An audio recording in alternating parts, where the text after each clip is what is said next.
So hello guys, and welcome to another video, and recently, I've noticed that there hasn't been a lot of discourse surrounding Paper Mario. Yes, I know it's been over half a year since the Thousand Year Door remake released, but I remember there being quite a lot of discourse that lingered after Origami King's release around 2021, and even going into 2022. I know it might also be because I've been using mostly Blue Sky lately, but I think that might be the key to understanding why this fanbase was so toxic over the past decade. It wasn't solely because of the state of the Paper Mario series, but also because of Twitter, since a huge bulk of the discourse came from Twitter. Twitter created an environment of toxicity due to people lacking nuance in conversations, and also the fact that it created bubbles and echo chambers of certain types of opinions because of the algorithm, and also the ratio culture that developed over the past 4 or 5 years, and the small character limit leading to people's thoughts being misinterpreted. Like, there was someone saying that they were a bit critical of Origami King that could have been spread around and telephoned and misinterpreted as that person hating Origami King. I've even seen this happen once to one of my friends. I'll just refer to them as Antasma the Amazing 65. You probably know who I'm talking about if you've came across them before. But they have stated multiple times that they liked Origami King, but were critical of it. And their criticism of it was misinterpreted to the point where they were labeled as an Origami King hater. And so many people just assumed that they were a toxic Paper Mario fan that hated Origami King, just because they were critical of it and people were misinterpreting their points. That's what Twitter can do with your opinion. It's even happened with me a few times before, but on a smaller scale. And even though most of this toxicity in the fanbase originated from Twitter, it did spread around to a lot of parts of the internet, including Discord, Reddit, and YouTube. And there were like a lot of products of this Paper Mario discourse, including like that big anti-Paper Mario GIF thing that spread around a few years ago. I know that's kind of like a meme on the surface, but that definitely kind of is rooted in the Paper Mario discourse, since it still was like a part of like a lot of the fans kind of going back and forth on arguing about these games and everything. Super Paper Mario definitely seemed like a game that a lot of people loved to argue about, along with Origami King. But moving into the time that we are now, with late 2024 and now early 2025, Twitter is becoming much less popular among Nintendo fans because of the weird decisions that have been happening there due to a certain elongated muskrat. And because of that, it seems like that toxic environment is starting to disappear. And that may be one of the reasons why I am feeling this way about the Paper Mario fanbase now, and why I feel that it's improving now. The alternative Blue Sky is becoming increasingly more popular, with it hitting 25 million users lately. And it definitely has a much friendlier and healthier environment to discuss gaming topics, and so far, there hasn't been too much negative discourse surrounding Paper Mario.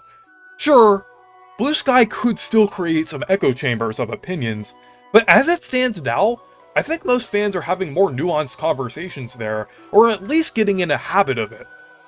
I feel like lately, really the only discourse in the Paper Mario community is like small disagreements over things, not really things that create like a toxic discourse or people attacking each other over it. Really the most I've seen is like debates on like character design or how they thought of the E3 2010 trailer, which are really just minor topics in the grand scheme of things. So there really doesn't seem to be too much going on.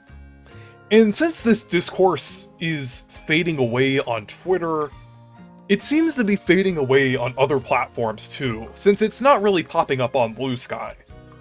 As a moderator on r/Paper Mario, yes, I'm a Reddit moderator, you can laugh if you want to. I have seen much less of the usual Paper Mario toxicity that has been on there. Like, over the past month, I've seen, like, a gradual decrease of it. Like, I've seen, like, a lot more kind of, positive posts, like things like art or memes and different things like that. I know that always existed, but I feel like the Thousand Year Door and Origami King fanbase, those are like the two big ones because they're the two big games on the Switch. They seem to be kind of getting along at this point. I really don't see too much arguing between those sides of the fanbase that much. And really, the only huge toxicity that I see on Reddit nowadays is like the random troll that comes in. Like there was like one a few months ago that was just like spamming a bunch of stuff, but of course I won't get into it because it isn't really that relevant to this conversation. But finally, I think another reason why there isn't too much discourse in the Paper Mario fanbase anymore is because fans don't really have a reason to argue anymore. Both sides have what they want. The most popular classic and modern Paper Mario games on one system. I know I mentioned this in the other video that I made like a year and a half ago about like the Paper Mario fanbase still being toxic, which of course isn't really the case anymore, at least according to my perception of it that I'm talking about in this video. I feel like then I was kind of mentioning that point, but now we're actually kind of seeing the effect of the fact that kind of both sides have what they want. I feel like it just took a little bit for a lot of that tension with like the uncertainty of things in the remake to kind of settle, I would say. Because like we still weren't sure how the remake was going to turn out before it released, so obviously there still was going to be like a lot of discourse and discussion surrounding that. So I feel like that's probably why there was still some toxicity, and then also due to the fact that it was there was still a little bit of that like kind of Origami King discussion, and like still fans that were kind of like a bit burned by people like trashing Origami King so much and felt that the people who wanted a Thousand Year Door remake and were critical of Origami King, they felt like that wasn't fair, and there was a whole thing with that. But I feel like that was kind of resolved now that the remake basically satisfied everything. And yeah, just about that, I feel like the Thousand Year Door remake itself kind of satisfied both sides of the fanbase, since it basically had everything that like a lot of Paper Mario fans wanted, regardless of what side of the Paper Mario fanbase you were. Like a good battle system, good music, great visuals that actually mixed both the papercraft and pop-up book aesthetics. So it basically had most things that people wanted. So it definitely satisfied most fans in a way. And before I end the video, I have a message to Paper Mario fans. Now that this fanbase is gradually improving, please don't drag this fanbase down into toxic chaos again. Please don't make us look worse than Sonic fans to some people. We are better than this. It's okay to disagree with someone. That's how life works. And there's nothing to gain out of attacking someone for having different opinions. It really just makes you and the person you're arguing with feel worse. So there's no point. So yeah, it's best to just respectfully disagree with someone.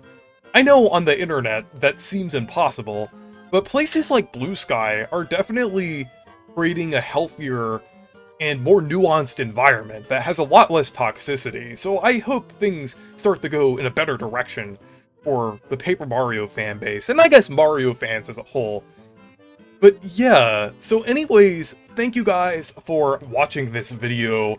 Make sure to leave a like and subscribe for more, and make sure to check out my Discord server and Blue Sky if you want to. Goodbye.